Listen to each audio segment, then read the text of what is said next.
sa akong posisyon karon sa kuan bali sa Tiro Mindanao ko nasulod nga kuan bali organisasyon sa MIPCPD, Sa iba Mindanao Indigenous People Conference for Peace and Development. So umaniana nag-organize mi sa kuan Tibok Mindanao na gihimo nga tampuda sa matag chapter o lungsod.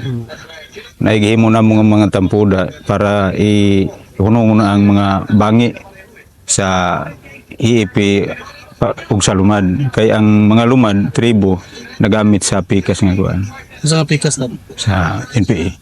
So mao na ang akong posisyon karon. So ang posisyon nako sa Surigao Sur bali isip nag-organize, so chief ko sa Bagani Force sa Surigao Sur. Sa unang Bagani Force. Kining Bagani Force bali mo ni armado sa tribo sa karaan tradisyon. Bali nana siya ay mangayaw. Bali Bagani o ang Bagani isip ako kay ako ang dato gibali sa Bagani. So ako ang kibalingan og Bagani, pero ang tibok organisasyon Bagani na siya ang tingog, Bagani na siya, pero ang mangayaw na munay armado sa tribo. Kaya kanang mangayaw kung unsay mga dili maayo sa iyang lugar, iyan ang abugon bali pawa. Unsa man ang mga yaw dat sa minyo. Kuha na siya, warrior na siya. Itong giko ni Kedil gani. Kinsa may nagkuha na ng Bagani nag-introduce sa imo na dat. Kuan sa organisasyon namo sa Tibok Mindanao, ibali gisgutan namo subay sa paghasas sa Apralo tung sa dito mi sa kuan sa Matina Village Resort gi 119 mi ka kuan bali na apil ko sa Council of Builders kay may amana ako diha nya ako'y pulis sa akong amahan, so ako ang nahimong Council of Builders bisang bata pa. So gidala na ako ang tingog sa akong amahan mo tong nakuan ko sa Bagani gitukod gyud ni sa tribo sa tibuok Mindanao sa 18 ka tribo sa tribes sa tibuok Mindanao. Pwede ba isa-isa imong kuha sa mga dat kinabuhi Oo. nagdato. Pwede. Sige. Bali ang akong kuan sa kinabuhi nako sa bukid, bali eskwela ko sa una, isugod yun ako sa pag-eskwela. Ang nakabara sa akong pag-eskwela ang pagsulod na sa kuan na diharagid ko sa grade 2 nga grado sa pag-eskwela nako sa Isidro nga barangay Lianga, Surigao del Sur. Dira ko nakutob kanara nga grado kibali akong nakuan tungod sa pagsulod sa CPP-NPA nga naa sa among area. 1980, 81 may pagsulod nila nagsugod na ang kuan nagsugod ang gira-gira diha sa 1983, 85 atong 86 mo tong kusog nga kuan. Nya sa karon Naapil ka sa una. oo. Unsa ba imong posisyon sa pikas sa una? Akong posisyon sa una, 14 anyos pa ko, pero sa diha sa kuan kadtong 1985, 86 nagunit ko kuan na Carbine Kibali, Carbine pa kan kuan. Gunman, 14 anyos pa ko. Ana nga time. So imbi bilisang bayan ang kuan na siya kadtong nga time. Pag 1989 ni full time ko sa SYP. Na kuan ko sa SYP sa sandatang unit pang propaganda, organisasyon organisa. Yung muna magkuan gibali mag-organisa. Unsa siya may mga- sinugdan na dat nga nag-apil mo ka sa pikas? Kuan ang kuan gyud sa sinugdang gyud sa pag-apil sa Pikas Kibali ang kasagaran ng doktrina sa Partido Komunista si PPNP doktrina sa mga tao nga pasupakon ka sa gobyerno tungod kay pagtanaw namo sa among kahimtang Kibali naglisod-lisod man mi tungod sa operasyon kay kung naay operasyon ing nila nga ang sundalo mo gud mo operasyon mo ning ngani mi ning ngani mo so gi kuan mi Kibali mo nang mga doktrina mo nang nakasulod yun, may makasulod ka kay mo may gidoktrina sila mo musulod yun ka mo tong bisang gamay pa ang tao bisang gamay pa ko bali ni sulod na ko tungod sa pagsukol ba kay pasuklon man ka mo to nga niabot ko sa time nga na himo ko nga membro sa bali full timer na gyud sa CPP-NPA sa kuan kadtong 1989 hangtod na 90 1990 1994 1994. So kasama mo ga-operate sa una area. Diri sa kuan ang gi-operate gyud namong area primero dito sa Proxingco kanang Proxingco nga lugar gibali San Isidro, Lianga, Surigao del Sur dito may nag kuan gibali organize ang giplastar dito sa una bali naami kuan dito kadtong Ecoprod gibali naabot ang pud ko sa produksyon Ecoprod gibali ito yung mga kuan sa pagkusog sa 88 pa aw 1990 nga time. So ang among area kana ang kuan namon dayon pagka 1990 92 diri mi sa 91 diri mi sa Bulhona. Bulon. Bila bali naka Bulon. diri sa San Miguel na kuan Surigao. Surigao Sur. So na dat sa pikas pa kadat asa man mo gapong yung pagkaon, yung kwarta nga isuporta. Asa man yung kaon? Na okay na. Asa man mo gapong pagkaon yung sa na suporta sa inyong kalihukan. Kuan sir. Ang sa una nga nakuha gyud nako sa 1990 ang gikuhaan gyud sa suporta sa kalihukan wala man sa masa kaayo kuha. Ang gikuhaan nani sa mopay Central Committee si Quintanar itong mga laba tarok mo to sila dumala pa sa kalihukan so mo tong nakasuporta gyud kay naigi panghimo nila nga kuan tulis sa bangko sa Davao mo to gisuporta sa CPP-NPA. So katong 1990 nga time nakasuporta sila bala o pagkaon dinangkan nga kwarta. So mo to ang suporta kibali sa dito sa masa wala gyud walay kuan nga suporta gyud nga gikan sa masa kay mga snack ra man kamuti kanang mga kuan na sa luman. So nakakuan ka dat nakakuan ka sa nag-experience ng kwentro sa Dalok. Oh, na ay mga enkwentro sa una nga nakuha na namo diha sa among lugar kadtong 1990 lagi bombing isa ka buwan to nga bombing bomba kanyon na tagamtam namo to nga kalisod. Ya na ay panahon nga wa may kinan-an kay karlang na lang wa nay kuan baligi kabsan ug di man makapalit na kay checkpoint di man kakalusot. So karlang na lang among gikaonan to. So mo to ang natagamtaman namong kalisod diha. Anong unsa may ikaw ni mga nibalik ka sa gobyerno? Ang nakumbinsihan gyud nako sa pagbalik nako sa gobyerno wala ko ingon nga dili ko ingon nga actually dala og armas gikan sa kalihukan bali nga surrender. Wala ang akong na kuanan adto kadtong 2006 kibali tungod sa isa na lang siguro nako ang mga economic kibali nga kuan. Tungod sa CBPME kining samilya sa Lianga, San Miguel, San Agustin, Marihatag ug Lianga kanang korporasyon kibali sa samilya.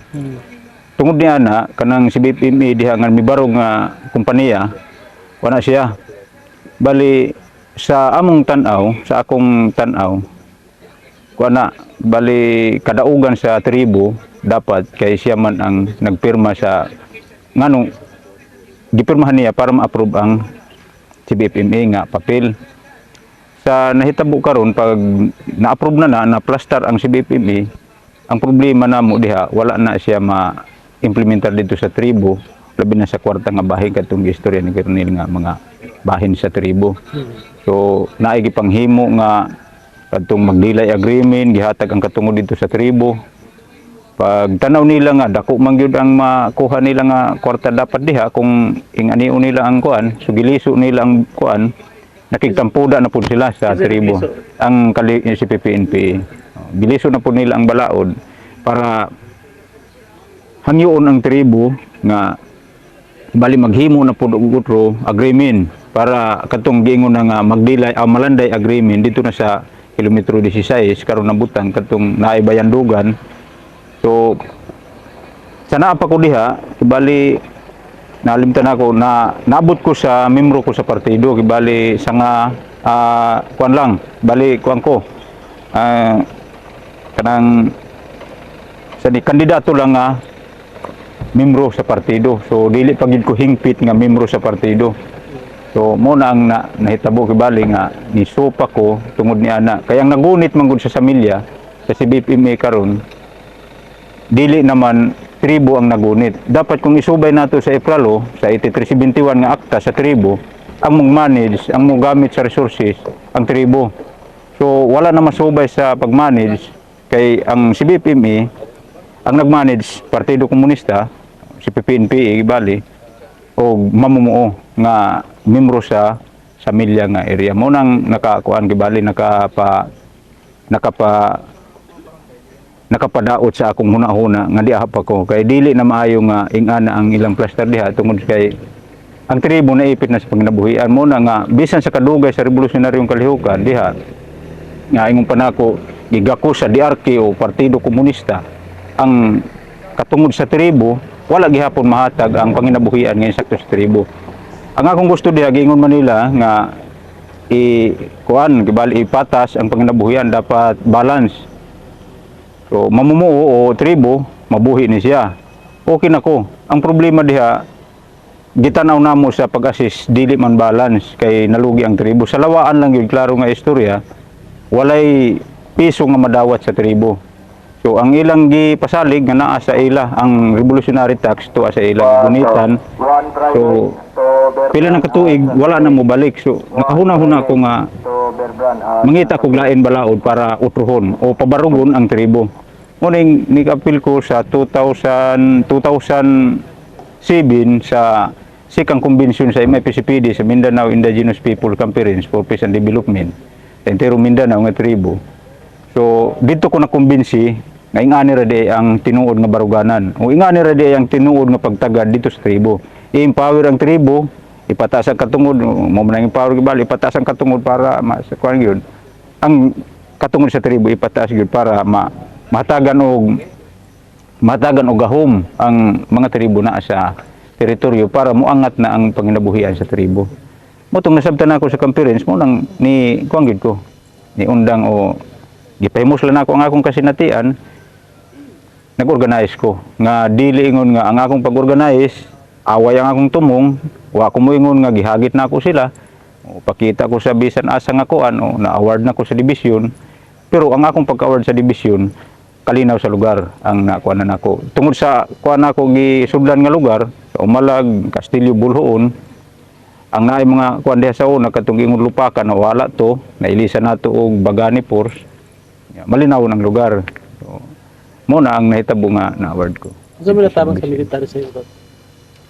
Actually sa natabang sa ako, bali sa karon, samtang nag-organize pa, mismo sa akong kaugalingon, mapapod ko gihimo nga paghingi sa ila kay tungod sa akong kapaspas kibali sa pagliho ko sincero nga nagkuan kibali suporta sa sa kuan kibali AP wala pag yoy na ako ang gyud nga ingon kung na ako'y mga emergency kibali nga ako sa akong pamilya butang ko mas naay mga sakit hospital automatic gyud ang mga commander noon brigade commander o battalion commander mo hatag noon na sila pero pa ko moingon nga na ako'y gihingi sa gobyerno sa EEP nga tabang gyud nga para maplastar akong pamilya actually karon wala pa gimaplastar akong pamilya kay unom akong anak Sa kanang Bagani, sa natabang sa army sa imo anak. Ang Bagani bali pasalamat ko sa kuan batalyon commander Colonel Pedralbis nga ang iyang kuan makilumad ang iyang una-una bali dili siya lisod sabton sa tribo kung mo istorya. So mo na nga daghantay na kumbinsi nga kuan daghantay na pasulod sa Bagani bisan dili ko mangumbinsi gyud moingon nga pugson pag pasulod daghay mo sulod gyud sa Bagani kay kini man ang baruganan sa tribo o proteksyon nga tinuod nga armado nga legal nga armado diha sa teritoryo kay kung naa ang illegal mo nang nidagan na og 40 anyos ang kalihukan diri sa ato sa Pilipinas wala gyud nahitabo nga kaayo sa tribo o bisan kalinaw lang labi na sa kalambuan wala gyud na kay may kalinaw mo na siya. So, unsa may result sa inyo pag nagubot sa inyong lugar sa epekto sa inyo? kung kuano nato ang epekto, pinakadako ang epekto sa tribo tungod sa gubot kay diha man magira. Sa una nga panahon giwala na ni sa tribo na ay mga rido sa una sa tribo sa Banwaon ug sa Manubo. Gitampo daan ni siya, giwala na siya, gibilaan para mawala na siya kanang pagpaagas og dugo sa yutang kabilin. Kaya kung agasan ang yutang kabilin og dugo, mahimong tinunglo ang nagpuyo diha. So nahitabo gyud karon, diha kibali nag-away, MPE, sundalo kay ang nagsulod MPE, si PPMPE kibali nagsulod sa among area, illegal man ni siya. So dili man ni siya legal. So mao na nga nahimong gubot kay na ang sundalo mo operasyon kamo may misyon niya pag sulbad sa insurgency. So ang nahimo diha bali ang dakong epektado ang mag-uuma o mga lumad diha sa komunidad. Kay siya man ang naa sa sulod sa komunidad, unya naa po diha maggira. So ang epektado lumad. Kung dili ni mautro, dili ni malegal, kung wala nato ni gikuan, wala nato ni ipabarog, mo nang kumbinsido gyud ko nga ni suporta o ni organize ani nga kuan kining bagani po sa tribo. Tungod niya ang sistema nga gitanaw na ako sa unahan nga mawala gyud ang kagubot diha sa teritoryo sa tribo. Kung mawala na ang kagubot na anay kalambuan, sumuangat na ang panginabuhian sa tribo nga insakto. So dugay na sulod sa pila na kakatuigan nga walay kuan. Sabihin mo nagustuhan sa sundalo dat. Sa nagustuhan, balik kung ikuan nato sa nagustuhan nato sundalo, ako sa karon mo nang gi kuan pa nato dili tanan kuan sa kuan lang nato sa sundalo kibali. Sa akong na kuan sa sundalo tungod kay siya man ang kusog nga armado sa tibuok Pilipinas. Siya ang pinaka kuan. So kana ang akong nagustuhan nga diha gyud labi na ang Bagani Force gi kuan nato diha. So nagka-unity ni sa pagplastaran na para makabot gyud nato ang tinuod nga pagsulbad sa insurgency. So pasalamat ko sa AP.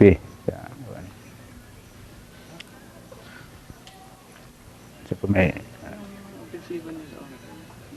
Katong mga offensive ninyo sa una dats sa pikas pa ka. Unsa yung mga techniques sa offensive? kuan sa akong offensive sa una, bali diri ko sa Bulhoon sa San Miguel. Sa technique niyo gamiton kontra sundalo. Na himo ko diha nga kuan, bali leader ko sa harassment, ako ang team leader kibali sa harassment. So ang kuan namo sa duhara kaisa ko nakasulong gyud sa isa ka company, isa ra ko. So ang technique